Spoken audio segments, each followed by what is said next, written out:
This is a lecture introducing the book of Nahum, which is an oracle against Nineveh, the capital of Assyria. And my name is Dr. Joe Sprinkle. A little bit of introduction to the book. It predicts the fall of Nineveh, and that was fulfilled in 612 BC by the Babylonians and their allies. This prophecy about Nineveh is about a century after Jonah had gone to Nineveh. The author is Nahum the Elkoshite, but that implies that he's from Elkosh, and we don't know where Elkosh is. Presumably it's in Judah somewhere, but other than that, we don't know. Nothing else is known about him biographically. The date of the book is roughly between 650 and 630 BC. We know that because it's before the fall of Nineveh in 612, and it seems to be before Assyria's major decline from 626 to 612. But it's also after the fall of Thebes, which is called No Aman in Nahum 3 verses 8 through 10. Thebes fell in around 663 BC. So from that we can get a rough date of 650 to 630 BC as the approximate date of the book. You can see from the map that Thebes is about 1,600 miles from Nineveh and had been part of the Assyrian Empire. Now, Assyria had dominated Judah since the time of Ahaz around 735 BC. And Assyria had done major things that affected Israel and Judah. The northern kingdom of Israel was deported under Sargon II from 721 to 718 BC. But now Assyria was in decline and would come into decline and fall around the year 626 to 612. Around the year 629, 628, Judah under Josiah was able to gain independence from Assyria and put down all the Assyrian cultic practices that were introduced into Judah by the Assyrians, 2 Chronicles chapter 34. In the year 626, Babylon, under its king Nabopolassar, gained independence. And then about a decade later, in 616, Babylon invaded Assyria. Nabopolassar moved north and engaged in both Egyptian and Assyrian forces, Egypt having formed an alliance with the Assyrians. But then Assyria will fall just as Nahum predicted. In 614 BC, the city of Ashur, one of the major Assyrian cities, fell. It fell actually to Cyaxares, king of the Medes. The Babylonians were moving in that direction, but got there too late for the battle. Cyaxares had already won the victory. But then the Medes and Babylon form an alliance and invade and attack Nineveh. And Nineveh falls to the Babylonians under Nabopolassar and to the Medes under Cyaxares, and thus fulfills Nahum's prophecy. That's in the year 612. And they go on to destroy all the rest of the Assyrian Empire. They go to Haran in 610, and they go to Carchemish in 605. With the defeat of the Assyrians and their Egyptian allies at Carchemish, the Babylonians move south and take over Judah in that year 605. Now, we should compare this book with the book of Jonah. The book is an oracle against Nineveh, and Jonah predicted judgment against Nineveh. But Nineveh averted the judgment in the 8th century at the time of Jonah when they repented at Jonah's preaching, but not this time. Assyria was also known for its idolatry. It had influence on Manasseh and helped make him the most wicked king of all of Judah's history, 695 to 642 BC, because he introduced gross idolatry into the country, influenced by the Assyrians. Now, why is it that there's judgment against Nineveh? Well, Nineveh was a very cruel power. And you can see that by their wall reliefs, which are almost always scenes of war. You have Ashurbanipal's relief enjoying a party while the head of the enemy king hangs in the tree. They have images of impaling their enemies. They torture their enemies, fraying their skin, burning them alive, amputating heads or limbs. Almost all of their art are scenes of war.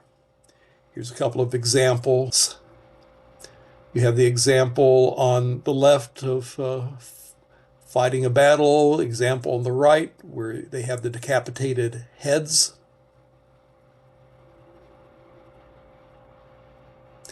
The book can be outlined as follows. You have an introductory psalm which describes God as a divine warrior working against Nineveh.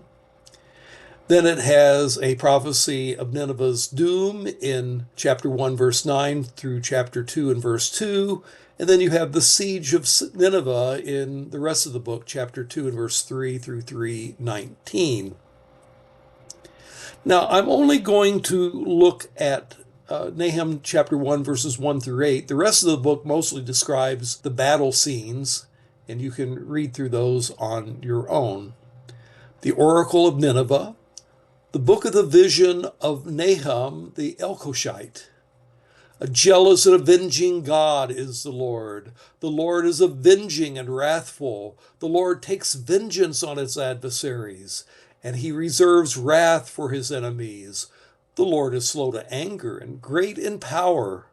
The Lord will by no means leave the guilty unpunished. In whirlwind and storm is his way, and clouds are the dust beneath his feet. He rebukes the sea and makes it dry. He dries up all the rivers. Bashan and Carmel wither. The blossoms of Lebanon wither. Mountains quake because of him, and hills dissolve. Indeed, the earth is upheaved by his presence, the world and all the inhabitants in it. Who can stand before his indignation? His wrath is poured out like fire, and the rocks are broken up by him. The Lord is good, a stronghold in the day of trouble. But with an overflowing flood, he will make a complete end of its sight, and will pursue his enemies into darkness. Here God is portrayed as a divine warrior. Now, in fact, it was the Medes and the Babylonians who physically destroyed Nineveh, but God, behind the scenes, was invisibly working in and through them to accomplish his purposes and to make Nahum's prophecy become fulfilled. Now, a couple of things that are said about God that are perhaps troublesome to some people. He's said to be a jealous and avenging God. Well, how can God be jealous and avenging and still be a righteous God? Well, God is jealous in this sense, that God is zealous to maintain that which is rightly his, and his people are rightly his.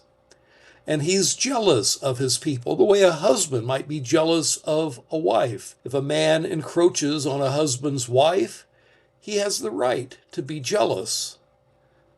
So it is, God is jealous of his people, and the Assyrians had encroached on his relationship with them, with their idolatry that they introduced into Judah.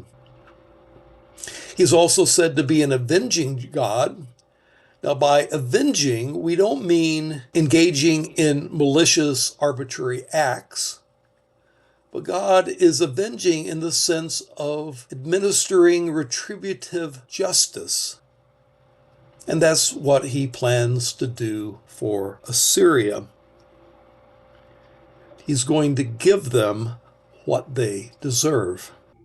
In fact, they're getting a taste of their own medicine because the kind of vengeance poured out on them is very similar to what they had done throughout the world in their conquests. What lessons can we draw from this book of Nahum?